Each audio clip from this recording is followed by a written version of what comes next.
Good morning students. देखिए बेटा, कल हम लोगों ने जो टॉपिक छोड़ा था उसी टॉपिक को हम लोग कंटिन्यू करने जा रहे हैं। तो देखो, मैंने आपको इलिस्ट्रेशन 33 तक करवाया था। अब नेक्स्ट इलिस्ट्रेशन 34 को देखिए। देखिए बेटा, इलिस्ट्रेशन 34 को एक बार रीड कीजिए कि क्वेश्चंस में क्या कहा गया है। देखो, इस क्वेश्चन में कहा गया है कि A and B are partner sharing profit in the ratio of A 3/6, B 2/6 and transfer to reserve 1/6। देखो, आप लोगों को ये पॉइंट मैंने पहले भी एक बार क्लियर किया था कि भाई सबसे पहली बात तो ये देखो कि इस फर्म में दो पार्टनर है ए और बी, ठीक है।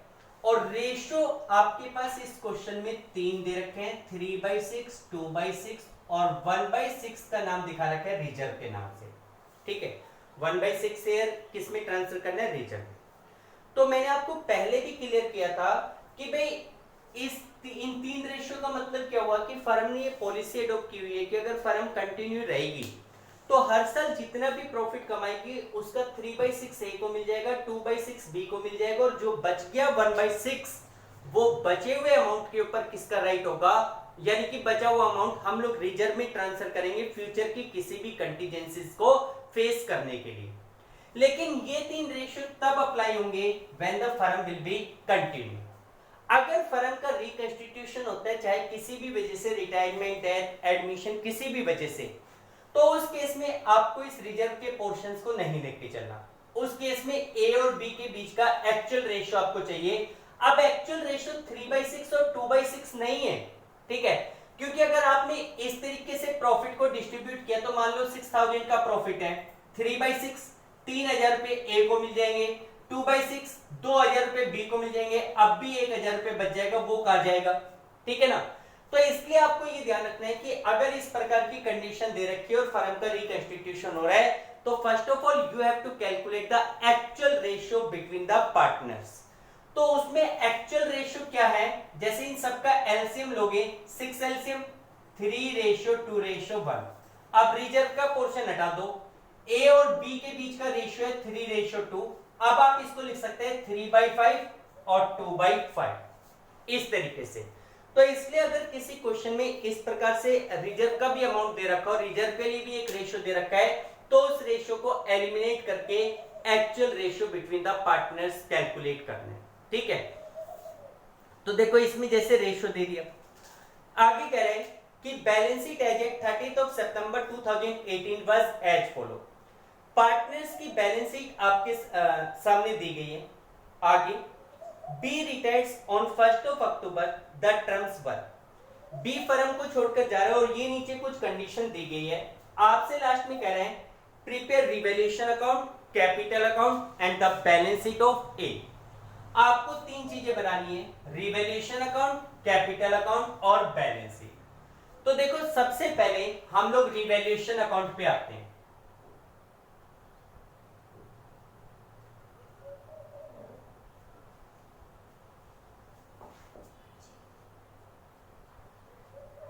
रिवैल्यूएशन अकाउंट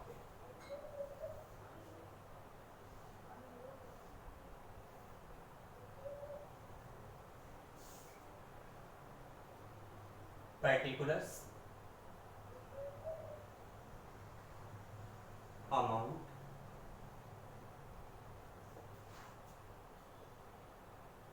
पर्टिकुलर्स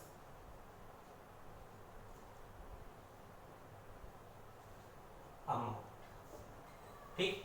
ये आपका रिवैल्यूएशन अकाउंट हो गया। अब एक फॉर्मेट हो गया, इसकी कंडीशन देखिए, एक एक पॉइंट को आइए। वर्किंग नोट में बेटा देखो, कोई भी काम करने से पहले आपको जैसे रेशियो बताया ना, तो उस रेशियो को जरूर दिखा दो वर्किंग नोट में। Calculation of actual ratio between A and B. तो रेशियो कितना दिया हुआ है, चाहे रिजर्व का पोर्शन स्टार्टिंग से हटा लो, 3/6 2/6, तो यहां से 6 एलसीएम 3:2। तो यहां से ए और बी के बीच का जो एक्चुअल रेशियो है वो 3:2, ठीक। अब रिवैल्यूएशन के पॉइंट्स पे आओ, तो देखो क्या क्या पॉइंट दिए हुए हैं। जैसे फर्स्ट पॉइंट में कह रहा है कि goodwill is to be valued at ₹50,000। Firm की गुडविल 50,000 है, लेकिन आपको पता है इस गुडविल का ट्रीटमेंट क्या होता है, गेनर से पैसा लेकर सैक्रिफाइसर को देना, ठीक है, इसका रिवैल्यूएशन से कोई लेना देना नहीं। फिर कह रहे हैं कि value of patents is to be increase by 3,000, patents के प्राइस 3,000 रुपए बढ़ाने, तो this is a profit revaluation के क्रेडिट साइड में बाय पेटेंट्स। पेटेंट्स के प्राइस आपको कितना इंक्रीज करना है, 3,000। इसी प्रकार but plant was found over valued by ₹15,000। देखो ये कह रहे हैं कि प्लांट का जो वैल्यूएशन था वो 15,000 रुपीज ओवर वैल्यूड है, यानी कि plant was found over valued by 15,000। 15,000 over valued पाया गया था। देखो वाज फाउंड ओवर वैल्यूड पाया गया था, इसका मतलब इसकी वैल्यू ऑलरेडी ओवर वैल्यूड थी, तो उसको हमें क्या करना है, डिक्रीज करना है, दैट इज ए लॉस। तो टू प्लांट के प्राइस आप कितना रिड्यूस करोगे, 15,000 रुपीज रिड्यूस करोगे। बेटा जस्ट बन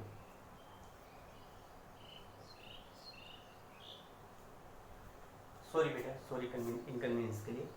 देखिए इसके बाद नेक्स्ट पॉइंट कह रहे हैं कि provision for doubtful debts should be 5% on debtors. भाई जो आपका प्रोविजन फॉर डाउटफुल डेब्ट्स है वो डेटर का 5% होना चाहिए। अब आपकी बैलेंस शीट में डेट है 20,000 के, जिसपे ऑलरेडी प्रोविजन बना हुआ है, लेकिन इसने कहा कि 5% होना चाहिए, तो आप अपने हिसाब से कैलकुलेट करो कितना प्रोविजन। 20,000 का 5% यानी कि 1,000, ऑलरेडी कितना बना हुआ है, 400, तो कितने का प्रोविजन और बनाना है, 600। भाई टोटल प्रोविजन 1,000 होना चाहिए, 5% के हिसाब से 1,000 होना चाहिए, 400 पहले था, तो और कितना बनाओगे, 600 का। To provision for doubtful debts, कितने का प्रोविजन बनाओगे, 600 का। नेक्स्ट आगे कह रहे हैं 5% on debtors and provision for discount should also be made on debtors and creditor at 3%। देखो ये कहते हैं कि डेटर और क्रेडिटर दोनों के ऊपर 3% का प्रोविजन फॉर डिस्काउंट भी बनाना है, यानी कि आप एक्सपेक्ट कर रहे हो कि आपके डेटर से आपको 3%, आपको अपने डेटर को 3% का डिस्काउंट देना पड़ेगा। अब देखो किस अमाउंट पे, भाई डेटर हमारे पास टोटल 20 के, जिसपे टोटल प्रोविजन 400 का पहले था, 1,000 का अब बनाया 1,000। तो आप लोगों को प्लस में सिखाया गया है कि पहले हम प्रोविजन फॉर डाउटफुल डेब्ट्स बनाते हैं, उसके बाद अगर कुछ अमाउंट बचे तो उसके ऊपर प्रोविजन फॉर डिस्काउंट बनाते हैं। तो टोटल डेटर 20 में से पहले प्रोविजन फॉर डाउटफुल डेब्ट्स के 1,000 माइनस कर दी, अब कितने बचे डेटर, 19,000। बचे हुए 19,000 के ऊपर आप 3% का प्रोविजन फॉर डिस्काउंट, 3% है ना, यस, 3% का प्रोविजन फॉर डिस्काउंट, तो वो लॉस होगा। तो टू प्रोविजन फॉर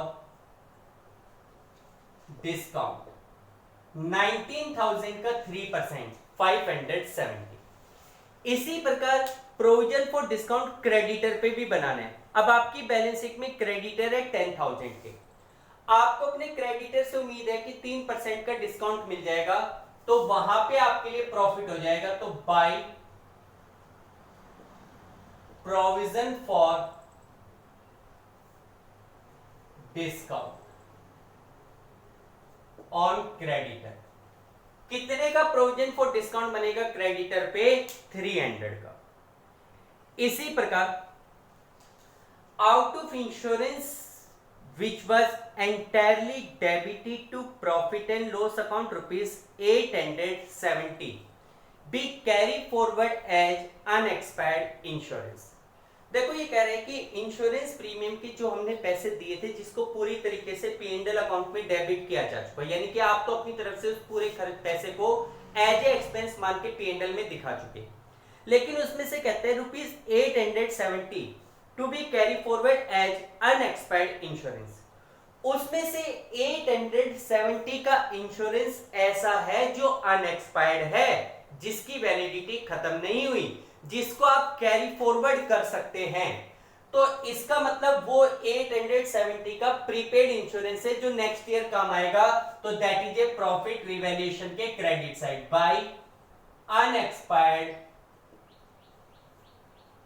इंश्योरेंस 870 या बाय प्रीपेड इंश्योरेंस। आगे कह रहे हैं कि इन्वेस्टमेंट वर रिवैल्यूड एट ₹16,000, बैलेंस शीट में इन्वेस्टमेंट है 20, तो 4,000 का रिडक्शन हो गया। आगे कह रहे हैं half of this investment were taken over by B, आधे इन्वेस्टमेंट बी ने ले ली। तो अगर बी इन्वेस्टमेंट को लेता है उसका ट्रीटमेंट हम कहां पे दिखाएंगे? कैपिटल में। फिलहाल रीवैल्यूएशन में तो जो प्राइसेस में फ्लक्चुएशन है उसको दिखाना है। तो देखो ये कह रहा है कि इन्वेस्टमेंट का जो वैल्यूएशन है वो 16,000 है, बैलेंस शीट में इन्वेस्टमेंट है 20 के, तो इन्वेस्टमेंट के प्राइस कितने रुपए रिड्यूस हो गए? 4,000, दैट इज ए लॉस। उसे रिवैल्यूएशन के डेबिट साइड में दिखाओ टू इन्वेस्टमेंट। कितने का लॉस हो गया? 4,000। अब बी ने उसमें से हाफ इन्वेस्टमेंट लिए, इसको आप कहां दिखाओगे? कैपिटल में। ठीक, आगे कह रहे हैं कि there is a claim for workman compensation to the extent of 5,000, 5,000 का वर्कमैन कंपनसेशन क्लेम है। इसके रिगार्डिंग चेक करो, वर्कमैन कंपनसेशन रिजर्व है? नहीं है, इस क्वेश्चन में वर्कमैन कंपनसेशन रिजर्व नहीं है। तो ये पूरे का पूरा क्लेम कहां जाएगा? रिवैल्यूएशन के debit side to workman compensation claim. Claim कितने का चला जाएगा? 5,000। क्लियर? उसके बाद आगे कह रहे हैं कि B was paid off in full, A borrowed the necessary amount from the bank on the security of plant and stock to pay off B. भाई जैसे बी फर्म को छोड़कर जा रहा है तो उसको पेमेंट करनी है। ये कह रहे हैं कि B was paid off in full, B को पूरी पेमेंट कर दी गई और उसके लिए ए बैंक से पैसा उधार लेकर आए। चलो वो बात हम कैपिटल में देखेंगे, रिवैल्यूएशन से उसका कोई लेना देना नहीं है और कोई एडजस्टमेंट दी गई नहीं। अब दोनों साइड का टोटल करके डिफरेंस लीजिए, तो डिफरेंस कितना आ रहा है बेटा? 15 और 4 19, 24, 25, 25,170 तो इधर का टोटल आ रहा है और दूसरी साइड का टोटल आपके पास आ रहा है 4,170। डिफरेंस कितना हो गया? 21,000। 21,000 से डेबिट साइड जाता है, इसका मतलब लॉस है, और वो लॉस किस में डिस्ट्रीब्यूट होगा? ए और बी में, इस रेशियो में 3:2 में। तो यहां लिख देंगे by loss transfer to capital account, A और बी। कितने का लॉस है टोटल? भाई 21,000 का है, 3:2 में डिस्ट्रीब्यूट करोगे 12,600, 8,400, टोटल लॉस कितने का हो गया? 21,000। टोटल लॉस कितने का हो गया? 21। ठीक है, तो ये टोटल कर लो 21 ही है ना? बिल्कुल, ये टोटल हो गया आपके पास 25,170, इधर भी 25,170। This is your revaluation account. ठीक, रिवैल्यूएशन अकाउंट के बाद नेक्स्ट हम लोग बनाएंगे पार्टनर्स कैपिटल अकाउंट।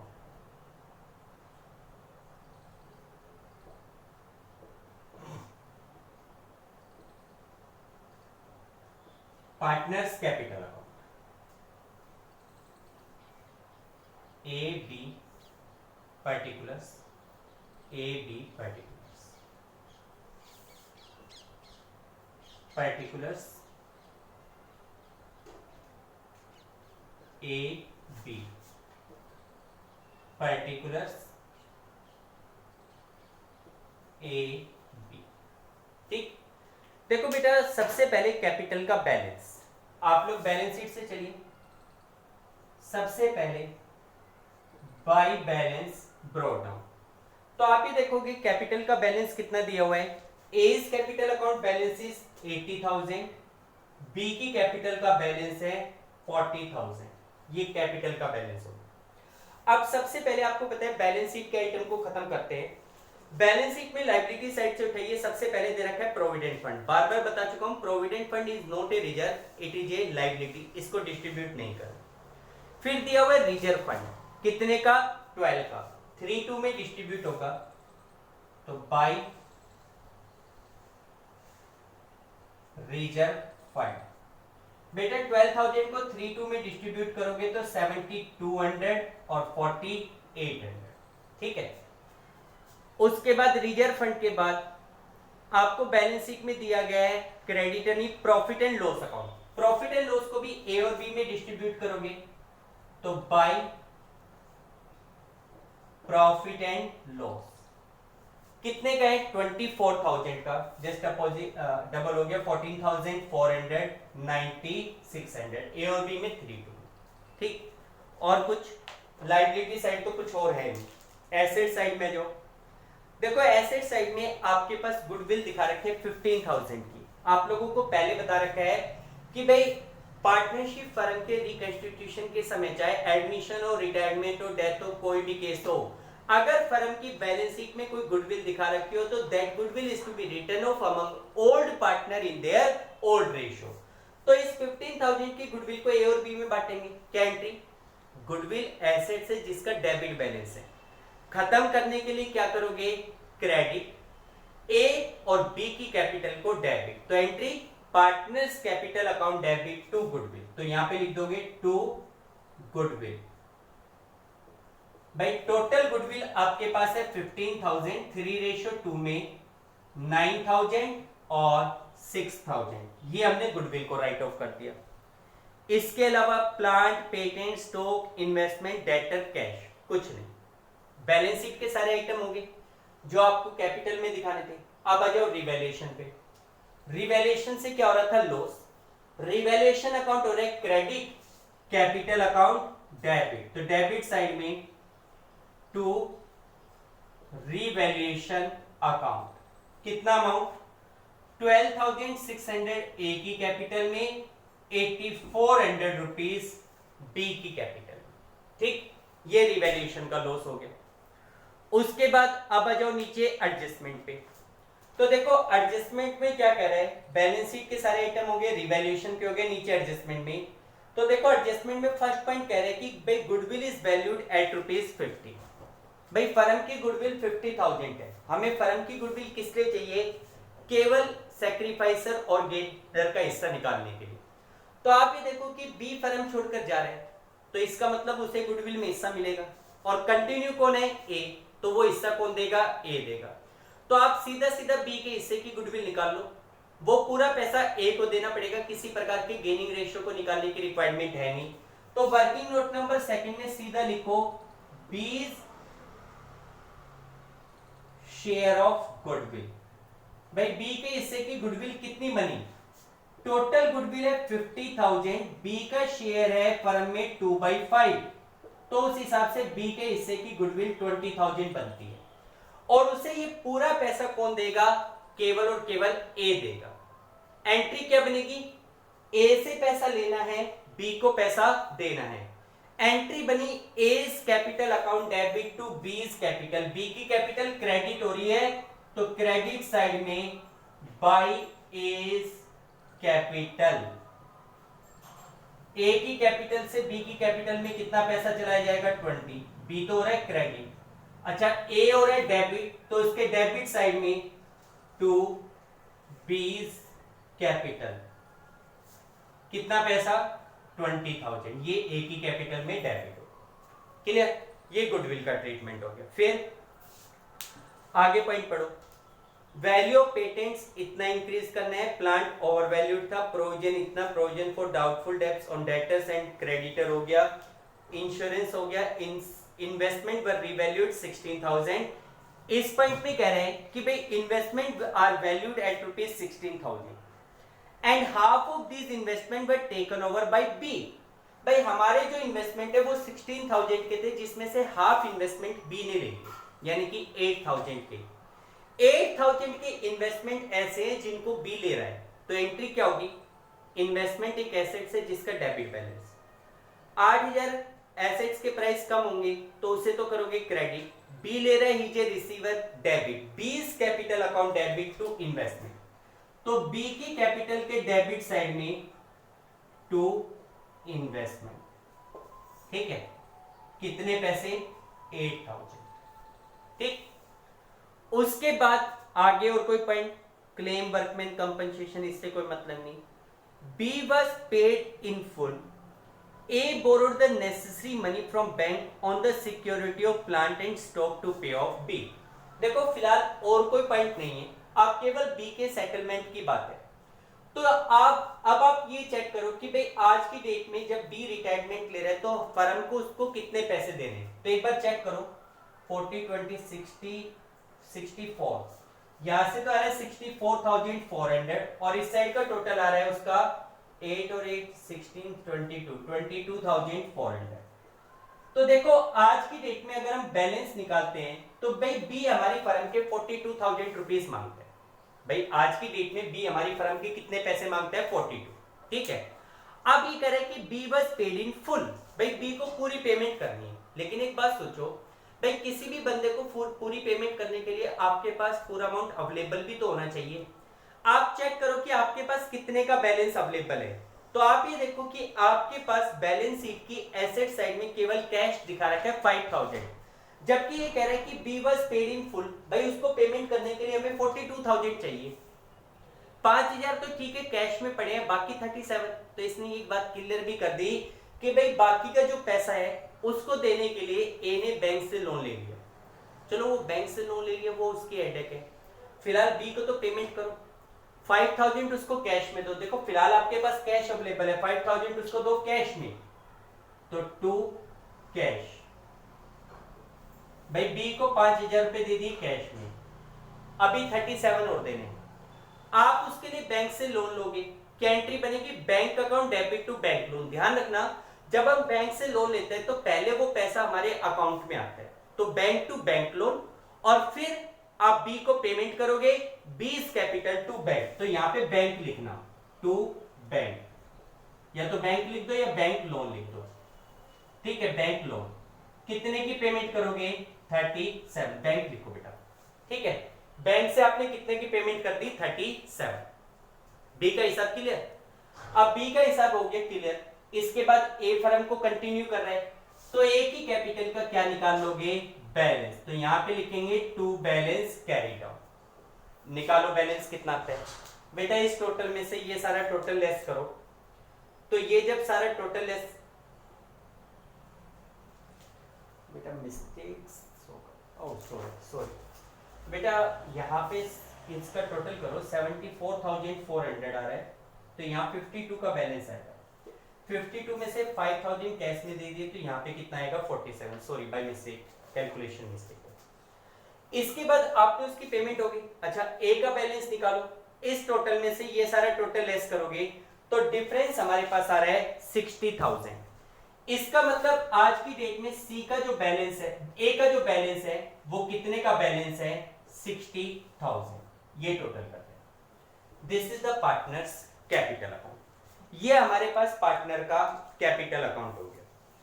अब देखो बेटा, पार्टनर का कैपिटल अकाउंट बनाने के बाद अब आप क्या बनाएंगे balance sheet.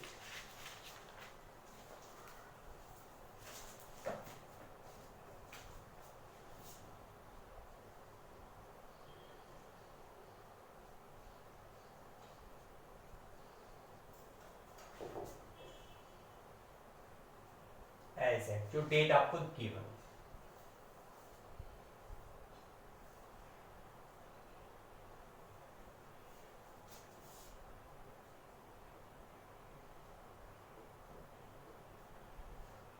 Liability amount assets amount. देखो बेटा, सबसे पहले जैसे लाइबिलिटी साइड में सबसे पहले दिया हुआ है employees provident fund, provident fund, इसमें कोई चेंज नहीं हुआ। एम्प्लॉइज प्रोविडेंट फंड कितने का है 18,000। प्रोविडेंट फंड के बाद रिजर्व फंड आपने डिस्ट्रीब्यूट कर दिया, खत्म हो गया। सन्ड्री क्रेडिटर,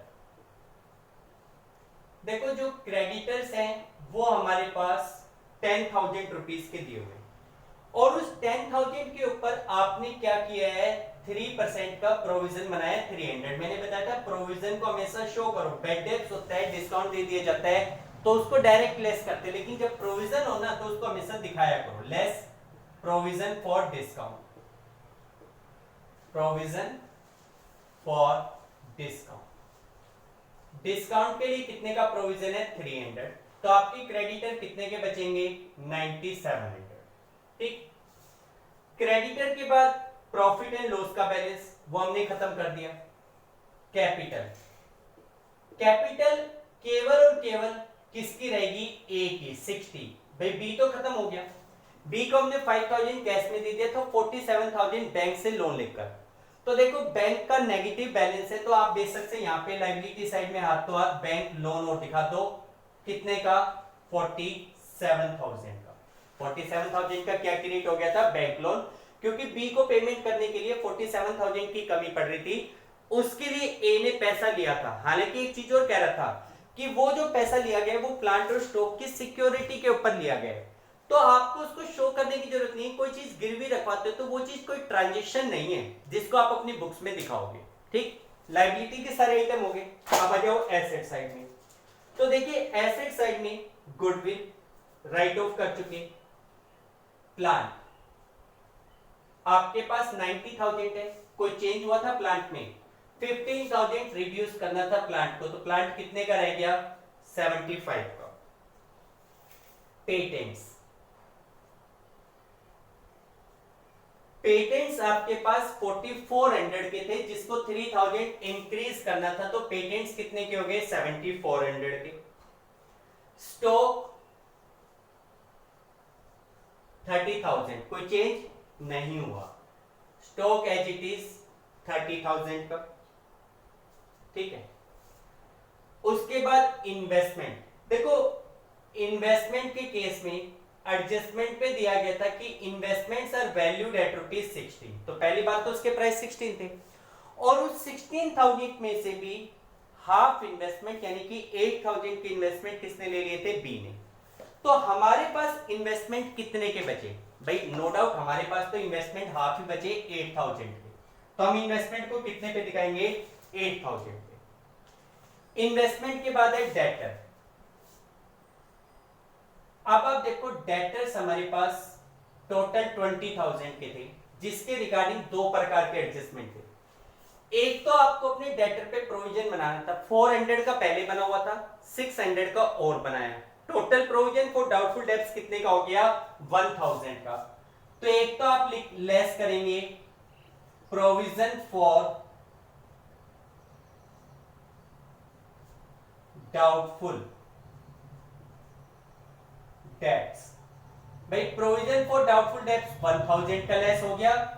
इसी प्रकार आपने अपने डेटर्स के ऊपर 3% का प्रोविजन बनाया था डिस्काउंट के लिए, वो भी लेस हो जाएगा। तो लेस प्रोविजन फॉर डिस्काउंट, कितने का प्रोविजन बना था? 3% के हिसाब से 570 का ये प्रोविजन बना। तो टोटल डेटर 19 में से 570 और लेस कर दो 18,430। 18,430 के डेटर्स बच गए। ठीक है।